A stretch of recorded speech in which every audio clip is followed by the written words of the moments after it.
अरहम की जिंदगी एक ही तरीके से गुजर रही थी। गरीबी, स्ट्रगल्स और एक बेकार सी उम्मीद कि कभी कुछ अच्छा होगा। वो हर रोज एक नई नौकरी की तलाश में जाता, नए सपने देखता, मगर हर दिन वही डिसअपॉइंटमेंट। एक दिन जब सब कुछ उसके हाथ से निकल रहा था, एक अजीब चीज हुई। वो एक पुराने कब्रिस्तान के पास से गुजर रहा था। अजीब रात थी, न ज्यादा अंधेरा न पूरी चांदनी, जैसे कुछ अधूरा हो। हवा ठंडी थी, लेकिन उसके साथ एक अजीब सी खुशबू थी, जैसे मिट्टी और फूल का मिक्स हो।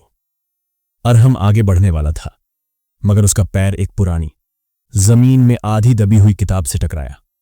वो झुक कर देखता है, एक अजीब पुरानी किताब जिस पर लिखा था, अगर दौलत चाहिए तो मुझे आजमाओ। उसके अंदर क्यूरियोसिटी जाग गई। दौलत कौन नहीं चाहता।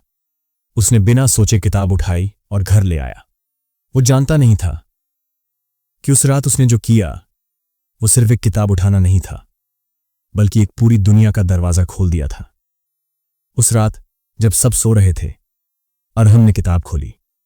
उसके पन्ने पुराने थे, लेकिन लफ्ज एकदम फ्रेश लग रहे थे, जैसे किसी ने अभी लिखा हो।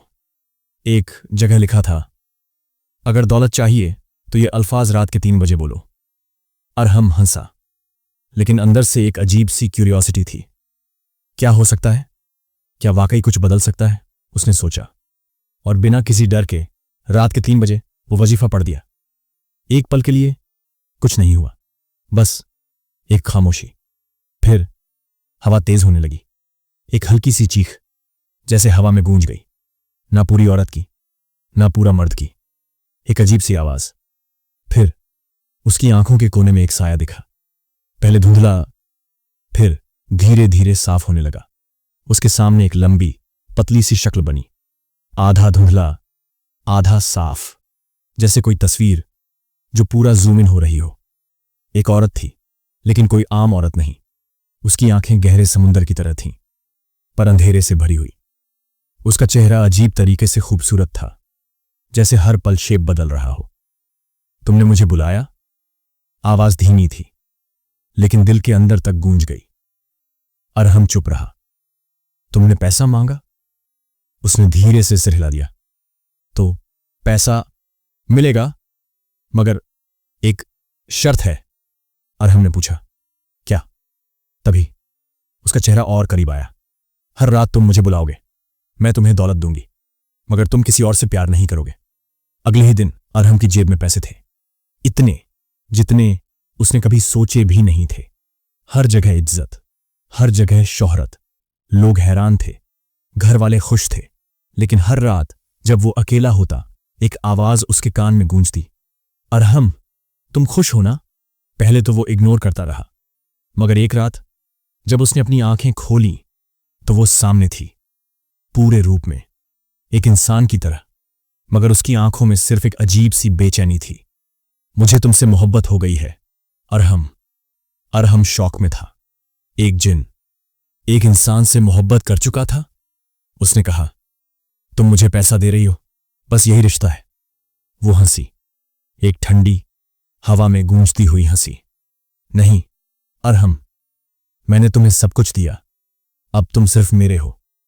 अरहम पहले तो हंसा, लेकिन फिर एक अजीब चीज होने लगी। जब भी वो किसी लड़की से बात करता, रात को एक चीख सुनाई देती। जब भी कोई उसके करीब आता तो हवा तेज होने लगती। एक दिन उसका दोस्त समीर बोला, भाई, तुझे अजीब सी स्मेल नहीं आती, जैसे पुरानी मिट्टी? अरहम समझ गया, वो किसी और के कब्जे में आ चुका था। एक रात उसने सोचा, मुझे इससे निकलना होगा। उसने कुरान उठाया, सूरह अल बकराह पढ़नी शुरू की। अचानक हवा तेज हो गई, रूम के शीशे जोर से हिलने लगे, और तभी एक जोरदार चीख गूंज गई, अरहम। उसने आंखें बंद करके सिर्फ एक ही बात बोली, मुझे आजाद कर दो। और तभी एक पल के लिए सब कुछ शांत हो गया, बिल्कुल सन्नाटा, कोई आवाज नहीं। अरहम ने धीरे से अपनी आंखें खोली। वो जा चुकी थी। उसने महसूस किया, उसका बदन हल्का हो चुका था, जैसे कोई बोझ उतर गया हो। आज भी लोग कहते हैं, जब भी रात होती है, अरहम के कान में एक हल्की सी आवाज गूंजती है, अरहम, तुम सिर्फ मेरे हो ना? और तभी हवा एकदम तेज हो जाती है। क्या तुम्हें लगता है अरहम सच में आजाद हो गया, या फिर एक दफा जो जिनकी मोहब्बत में गिर गया उसके लिए कोई रास्ता नहीं बचा? अगर तुम्हारे सामने ऐसा ऑफर आए तो तुम क्या करोगे?